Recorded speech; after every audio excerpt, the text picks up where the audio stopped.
A century ago, a young soldier joined the ranks of the First Legion, a hotshot recruit with bright eyes and dreams of conquest. He has since seen campaigns in Judea, Germania, and Britannia, fighting against Jews, Germans, Britons, and others. He survived ambushes and battles, even sieges and civil war. Now he's just a veteran, older, harder, his hair streaked with gray. What's next? Gaul, perhaps. Maybe Africa, if the emperor can be bothered to send an army there. It doesn't matter, it's all the same. Oh, how the provinces are alike. Dirt roads, mud huts, thatched roofs, wooden pikes and rusty swords. No two faces are the same though. All these people look different, speak different languages. Even their gods are strange and new. The soldier is tired, so very tired of fighting. All he wants is to retire with some land and a small fortune and live out his remaining days in peace. That won't happen. Not now, not ever. The Emperor Hadrian has declared that Britain is to be a province of Rome. The soldiers have already started to move. Soon the legions will arrive. Legions with names like the Eagles, the Hawks, and the Bull, each with its own Eagle standard, its own military police force, and its own veterans association. These are not just soldiers, they're engines of war, instruments of occupation.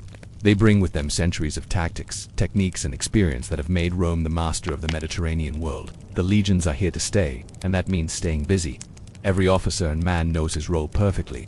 Every centurion his company. Every soldier, his buddy. They've trained for this many times. The Eagle has landed, or rather it's been reconstructed in this meadow. There are hundreds of tents and thousands of soldiers here, and it'll stay that way for a while.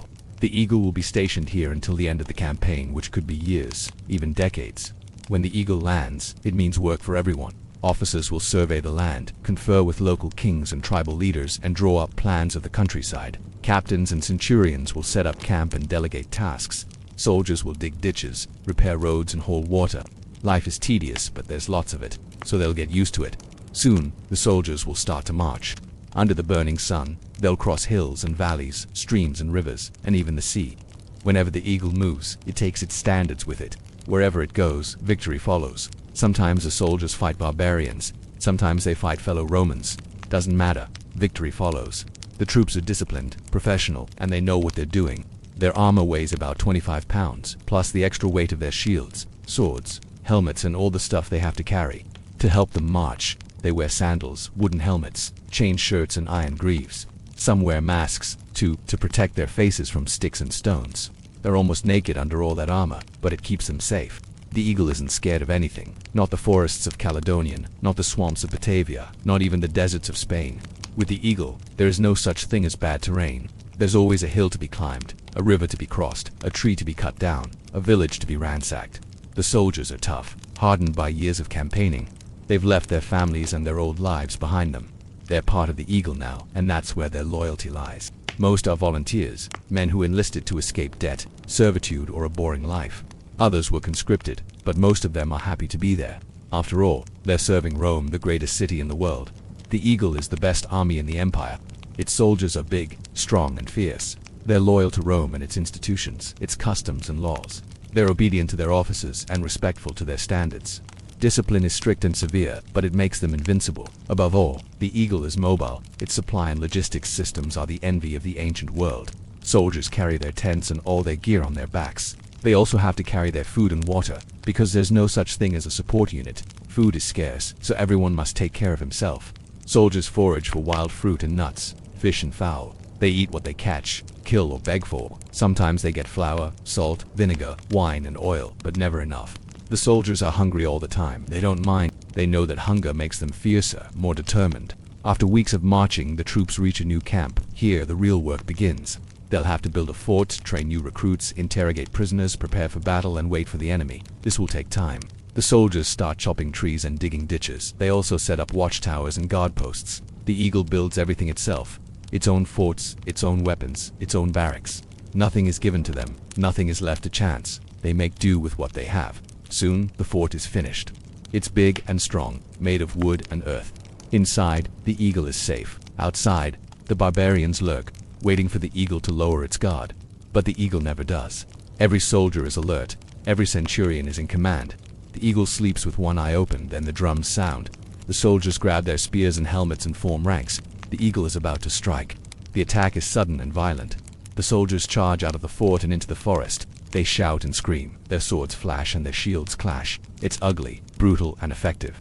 The Eagle fights without mercy. It doesn't care about honor or glory. It only cares about winning. Victory is sweet, especially after a long campaign. The eagle celebrates with feasts, drinks, and games. The soldiers loot and plunder. The eagle has taken another victim and the spoils belong to its soldiers. Life is good. The eagle is the greatest army in the world. Nothing can stop it, but something does. The eagle didn't just come to conquer Britain, it also came to learn. And what it learned was that barbarians aren't so easy to defeat. They fight differently, think differently, and they're not afraid to die. Some barbarians prefer to die than become slaves. So the eagle changes its tactics, studies its enemies, adapts its strategy. The soldiers also change. They become more cautious, more calculating. The eagle learns to respect its opponents, to appreciate their skills, to emulate their bravery. The eagle becomes less arrogant, less brutal, less wasteful. The eagle also changes because of Rome. The eagle is part of Rome, but Rome is changing too. Its emperors come and go. Its governors and senators squabble and plot. Its policies shift and evolve. The eagle feels the effects of Rome's changes, its successes and failures, its hopes and fears. The eagle becomes more flexible, more diplomatic, more introspective. The eagle also changes because of the soldiers. The soldiers are individuals, not cogs in a machine. They have names, faces, stories, dreams. The soldiers bring their culture, their customs, their experiences to the army. They enrich the eagle's traditions. They shape its character. They define its identity. The eagle becomes more inclusive, more representative, more authentic. The eagle also changes because of Britain. Britain is a different world. Its landscape is wild and untamed. Its people are fierce and independent. Its tribes and clans are numerous and powerful.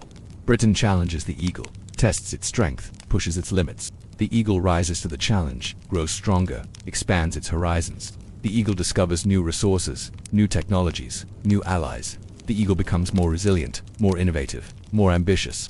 In the end, the eagle is not just an army, it's a community. It's a brotherhood of soldiers who share a common purpose, a common culture, a common identity. They're Romans, but they're also something more. They're legionaries, they're the eagle, they're the hawks, the bulls, the lions, the Spartans. They're the invincible, the indomitable, the eternal. They're the Roman army. As the sun set over the training grounds, casting long shadows among the tents and the marching columns, Marcus Junius Brutus paused in his drill.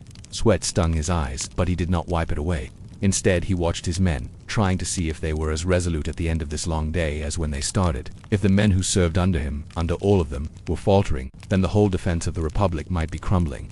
Around him, his fellow tribunes tried to bring order to the evening. Gaius Cassius Longinus, lean and intense, barked orders to clear the space.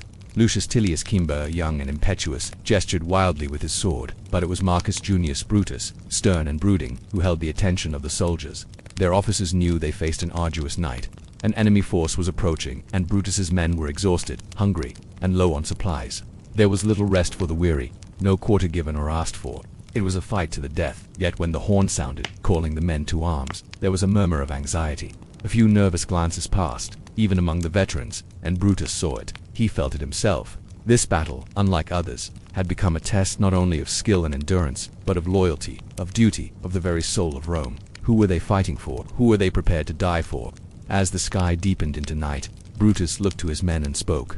Not as a general commanding troops, but as a Roman addressing his fellow citizens. His words, though spoken softly, cut through the gathering darkness. He reminded them of their families, of their heritage, of the ideals that Rome had stood for. More important than any battle, he said, was defending those things. Their task tonight was not just to win a fight, but to stand against those who would destroy all they held dear. This was not just about Caesar, he said, but about Rome. Then, with a nod, he joined the other tribunes.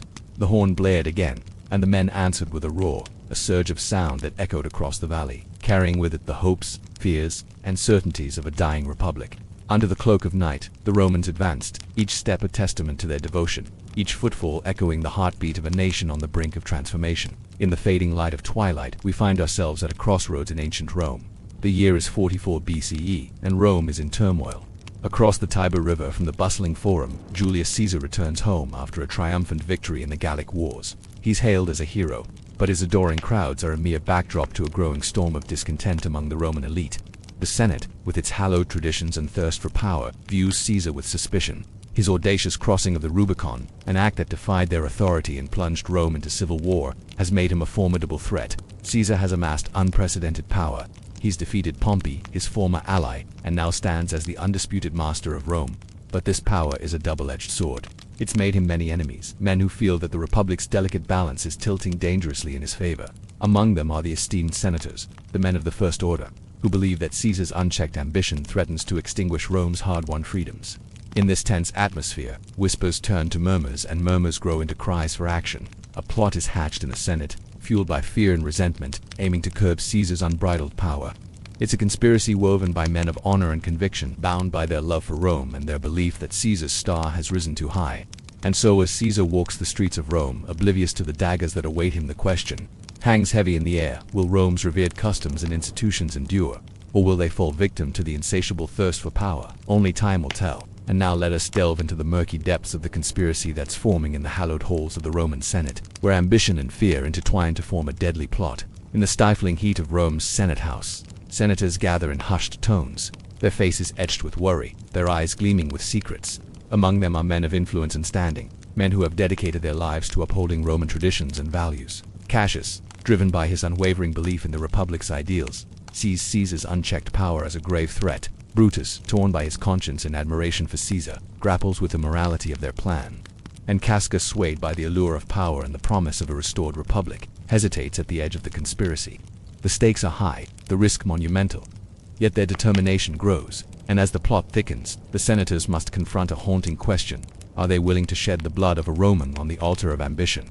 In the luxurious solitude of his villa, Caesar relaxes after his triumphant return to Rome, the cheers of the crowd still echoing in his ears. He basks in the glow of his victories, unaware that the seeds of his demise have already been sown. Surrounded by loyal confidants like Mark Antony, who urges caution and wisdom in the face of mounting opposition, Caesar's resolve wavers. Dreams of conquest and glory dance in his head, but doubts lurk in the shadows.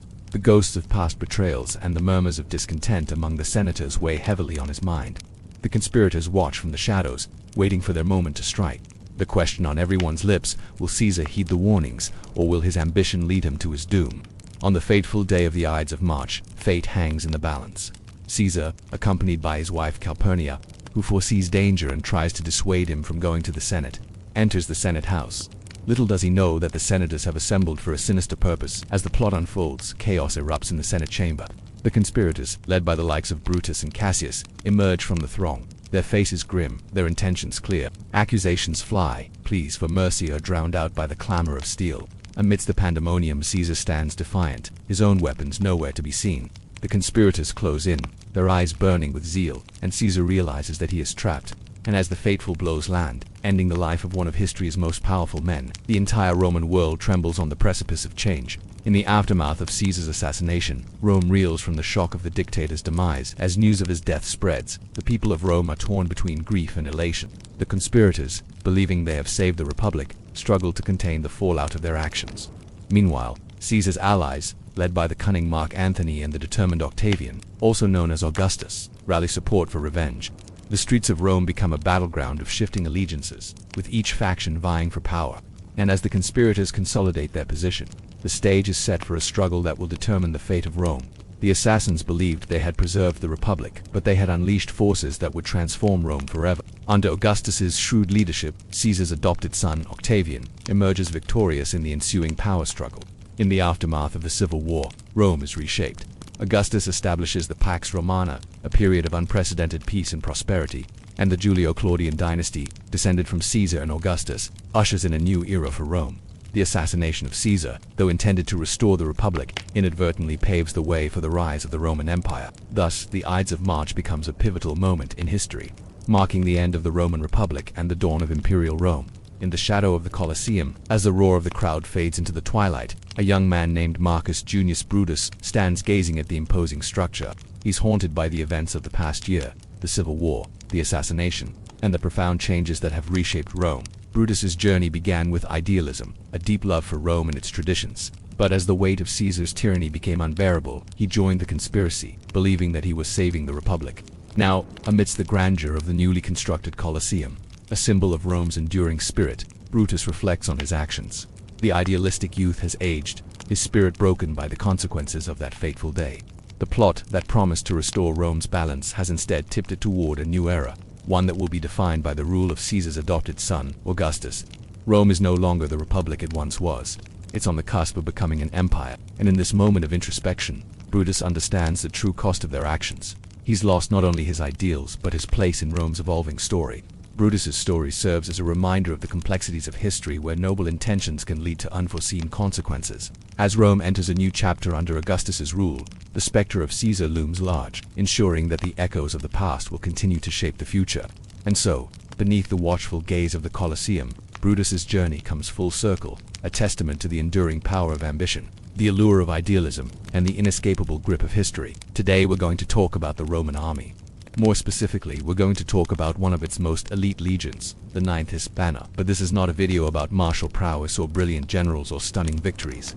Today we're going to talk about their disappearance. Among these silences lies the story of the 9th Legion, also called Legionary Hispana. For generations, they were one of the proudest units of Rome, marching under their banners across the empire. And yet, centuries later, historians are left to ask, what became of them? The 9th had a long history. They were veterans of Caesar's campaigns in Gaul. They fought in the civil wars. They stood on many battlefields where the fate of the Republic, and later the Empire, was decided. Their name carried weight, and their reputation was solid, but perhaps their most enduring chapter came when they were stationed in Britain. Now, if you've ever played the Total War games, you'll know that Britannia is a tough nut to crack. Even the great Marius never really got it under control. So to better understand the problem, let us try to put ourselves in the shoes of those poor sods who drew the short straw and ended up defending Britain. Imagine the damp chill of the island. Rolling hills wrapped in fog, cold rain soaking through woolen cloaks. To a legionary used to the warmer climates of the Mediterranean, Britain must have felt like the very edge of the world. Rome had invaded the island under Emperor Claudius in the 1st century. It was a land of tribal kingdoms, wooden forts, and fierce resistance. The 9th was stationed there to secure Rome's hold, to build roads and forts, to stand as a symbol of imperial power in a landscape far removed from marble temples and bustling forums. And yet, something happened. By the 2nd century, records of the 9th Legion grow thin. There are inscriptions, fragments, and a few scattered mentions. And then, suddenly, silence. They seem to vanish. For centuries, scholars and storytellers alike have speculated. Did the 9th suffer a devastating defeat in Britain, wiped out in some forgotten battle against native tribes? Perhaps in the wild lands of the north, where Rome struggled to hold the frontier, the legion met its end in mud and mist, swallowed by both landscape and memory. Or did they leave Britain altogether? Some evidence suggests that elements of the 9th may have been transferred to other parts of the empire, to the Rhine frontier, or perhaps to the east, where Parthian armies tested Rome's strength. It is possible that their disappearance was not sudden, but gradual, their name fading as men were reassigned, casualties mounted, and paperwork failed to preserve their legacy. This mystery has haunted the 9th for centuries, turning them into a sort of boogeyman of Roman history. Are they a cautionary tale, a warning of the limits of Roman power? Or are they a symbol of how even the mightiest empires can crumble and fade? Today, we're going to talk about the archaeological evidence for their presence in Britain. We'll examine their known history. We'll look at the popular theories about their demise. And along the way, we'll consider why the story of the 9th Legion matters even today. They were one of Rome's most celebrated legions, the 9th Hispana. Their banner was adorned with a winged victory, a symbol of swiftness and triumph. If these silent stones could speak, they would tell tales of glory and hardship, of battles won and losses borne. For the 9th was a veteran unit, forged in the fires of Caesar's Gallic campaigns. They were present at the Rubicon.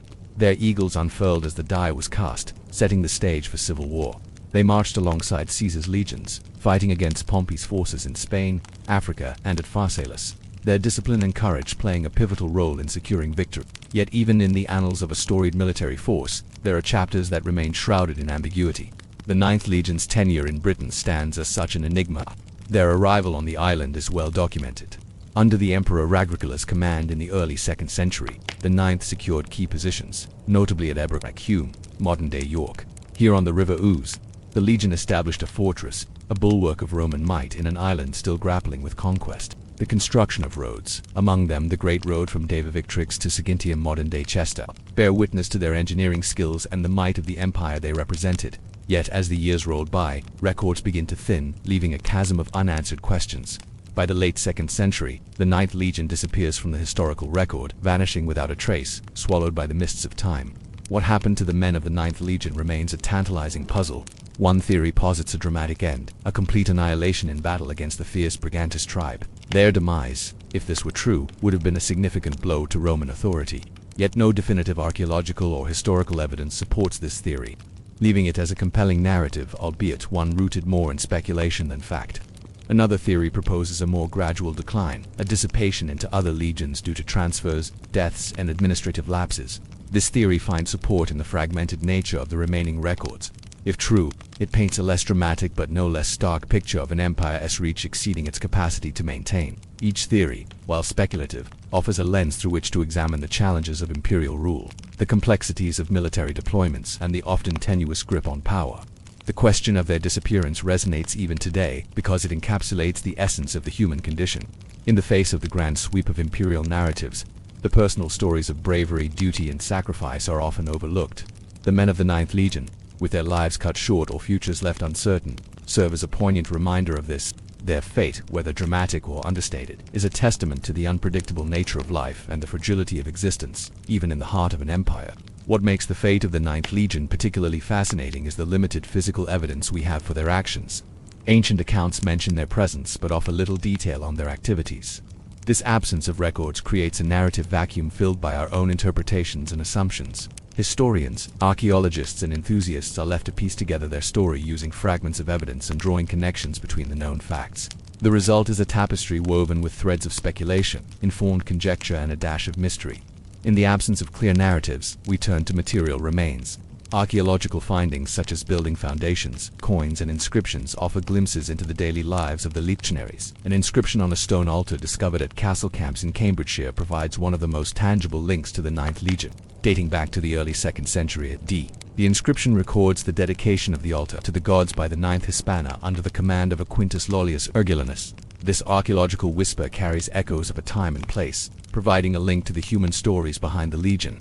These fragments of physical evidence, much like pieces of a shattered mirror, reflect different aspects of the Legion's presence. Coins bearing the Emperor's image found in various locations speak to the political context of their deployment. Meanwhile, everyday objects like pottery and personal belongings hint at the lived experiences of the soldiers stationed there.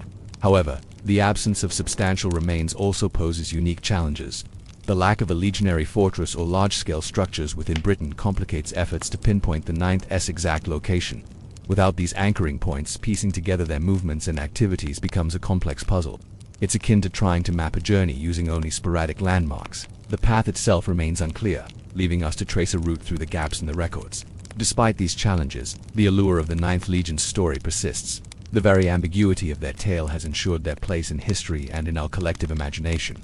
Their disappearance has inspired countless works of fiction, each adding another layer to the enigma. In doing so, they have transcended their historical confines to become a part of broader cultural narratives. The Ninth Legion's legacy lives on not just in academic circles, but in the realm of storytelling. They have inspired novels, films, and even video games, each interpretation adding a new facet to the enduring mystery.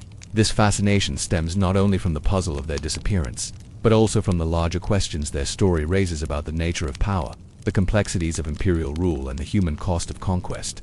So what can we conclude about the Ninth Hispana? We cannot say with certainty what became of them, but we can appreciate the enigma they represent. Their disappearance serves as a potent metaphor for the impermanence of even the most formidable empires. In the grand sweep of history, the Ninth Legion's story reminds us of the limitations of knowledge and the enduring power of the unknown. Their tale, etched in the annals of time, invites us to ponder the fragility of existence and the elusiveness of definitive answers. So next time you hear the name Ninth Hispana, close your eyes and imagine the wind-swept moors of ancient Britain, the steady march of disciplined soldiers, and the haunting echo of their fading drums. Let their story be a reminder that even in the heart of empires, shadows of uncertainty lurk, forever changing our understanding of history. Thank you all so much for watching. I hope you enjoyed this episode, with a special thanks to our supporters whose names you can see on screen right now. If you'd like to see your name on the screen too, and get exclusive podcast content, early access to videos, a free digital download for every episode, and more, then you too can support us. The link to that is in the description below. Anyway, thank you all so much for watching, and I'll see you next time. And in the countryside of Italy, others lived lives of great comfort and luxury. The elites of Rome, senators, generals, and wealthy landowners, inhabited a world that could not have been more different from the cold tents and rough rations of the army. And it's time to find out how they did live in this video. Welcome to the channel. This is a place where you can learn all about ancient Rome. So if you are interested in ancient Rome, then please subscribe and click the bell icon. Now let's begin. Imagine yourself walking into a Roman villa. The air is cool, the floors beneath your feet laid with mosaics of intricate design, sea creatures, hunting scenes, or patterns that spiral endlessly, each tile carefully placed. The walls are painted with frescoes, landscapes, and myths brought into vivid color. Servants move quietly through the hallways. The scent of olive oil, wine, and incense lingers. In the atrium, a pool of water reflects the sunlight that filters through the opening in the roof. The space is still, carefully arranged, a deliberate contrast to the clamor of the crowded city outside. Now imagine yourself here as a guest. You have journeyed from far-off provinces, perhaps Gaul or Africa, even the distant East. You have crossed the seas to stand in this very atrium, greeted by the cool air and the quiet murmur of water. You are here because your presence matters. You are either a diplomat carrying words that could shape alliances, a trader bringing news of far-off markets, or maybe just a friend visiting another powerful family. Your host has spared no expense to welcome you. Each detail is designed to convey respect, wealth, and the message that here, in this house, power and refinement meet. But what happens next? Perhaps you are led to the peristyle, a colonnaded courtyard where the air is filled with the scent of orange blossoms and myrtle. Here, shaded by arches, the heat of the day can be escaped and conversation flows freely. Or maybe you are shown to a library, a room lined with rows upon rows of scrolls, each holding within it the wisdom or the stories of ages past. Your host, a man of letters, a senator, perhaps, beckons you to a nearby couch and motions to a servant to fetch wine. It is spiced with honey, chilled to perfection. As you sip, you discuss philosophy, poetry, or the latest news from the capital. It doesn't matter which room you find yourself in. Each space is crafted to speak of your host's status. The mosaic floors, the frescoed walls, the very layout of the rooms is a silent testament to the fact that this is no ordinary home. This is a symbol of Roman affluence, of refined taste, and most importantly, of power. In every corner of this villa, there is evidence of the connection between the ruler and the ruled. The art may depict scenes from Roman history, the deeds of emperors or legendary founders. The marble might have been quarried in the provinces, the furniture crafted by slaves, yet here in this villa, all these disparate parts come together to create a picture of Roman unity. For the elite of Rome, their homes were more than just shelters or showcases of wealth. They were instruments of power, places where emperors, senators, and landowners wove the fabric of the empire's rule. They were the sites where decisions were made that affected countless lives across the known world. But let us now leave the cool interiors of the villa and step out, onto the sun-drenched streets of Rome. Imagine yourself amidst the bustling crowds, the vibrant energy of the forum surging all around you. Here in the heart of the city, life unfolds at a frenetic pace. Merchants hawk their wares, lawyers argue cases, politicians make impassioned speeches. The air is thick with the scent of roasted meat, fresh fruit, and the dust of 1,000 journeys. The crowds press close, jostling for space, eager to be at the center of it all. You have come to Rome because the city draws all unto itself. To be here is to be where power resides. The Senate, the Basilica, the Temple of Jupiter Optimus Maximus, all stand as silent witnesses to the rise and fall of fortunes, the ebb and flow of power. What brings you to the forum today? Are you a senator, drawn to the latest debates, the intrigues, the discussions that will shape the laws and the fortunes of the empire? Or perhaps you are a provincial governor, come to pay your respects to the emperor or to conduct your official business. Maybe you are a merchant seeking to influence a decision, a young lawyer eager to prove himself in court, or simply a spectator of life, content to soak up the atmosphere of the greatest city in the world. Wherever you are in the forum, you cannot escape the sense that history is being made. Every speech, every transaction, every glance carries with it the potential for change. You brush against a slave bearing water or wine, his bare shoulders glistening with sweat. A gladiator strides past, his armor catching the sunlight, a reminder of Rome's martial nature. Nearby, a senator is being helped down the steps by 2 attendants, his toga pulled tight against the summer heat. As you walk, you hear the cries of street vendors, the chatter of merchants, the distant clang of a blacksmith's hammer. There is no respite from the energy of the city, not even in its grandest temple. Inside, the shadows are deep, the columns tall and imposing, the air thick with incense. Yet even here, amidst the hushed whispers of prayer, the pulse of the city seems to echo faintly. For Rome is not merely a collection of buildings, roads, and people. It is a living, breathing entity unto itself. Its spirit permeates every corner, every street, every room. To be in Rome is to be part of its ceaseless drama, caught in the current of its ambition, its lust for power, and its ceaseless drive to shape the world in its own image. For Rome's elites, their lives were a constant performance. Their villas were stages for diplomatic receptions and banquets. Their homes in Rome showcases of power and refinement. Every room, every frescoed wall, every mosaic floor spoke of their status. And in the bustling forum, they were players in a grand game, maneuvering for advantage, striking deals, making enemies. To be among the elite of Rome was to be part of a high-stakes drama. Their every action echoed with importance, their every word weighed with care. They were the architects of the empire, shaping its laws, its fortunes, its very future. But beneath the marble columns and in the echoing halls of the Senate, there was always the sense of unseen eyes watching, of rivals waiting, of challenges lurking around every corner. In the grandeur of Rome, life was a precarious balance of power and peril, of privilege and intrigue. Now, I want to describe a banquet. Picture yourself reclining on a cushioned couch, the soft fabric molded to your body, a goblet of Falernian wine resting on a nearby table. Laughter echoes around you, mingling with the music of a lyre before you. A feast unfolds. Silver platters hold dishes piled high with delicacies, exotic fruits from distant lands, plump grapes from the Italian hills, succulent meats, all seasoned with spices that tantalize the palate. You reach out to take a bite of a roasted goose, its skin glistening, its flesh melting in your mouth. A servant pours wine from a flagon, offering it to a fellow diner, who raises his goblet in a toast, the clink of glass against glass ringing out. This is no ordinary meal. This is a banquet, a ritual of Roman life. You are surrounded by men of power, senators, generals, landowners, all influential players in the grand game of Roman politics and society.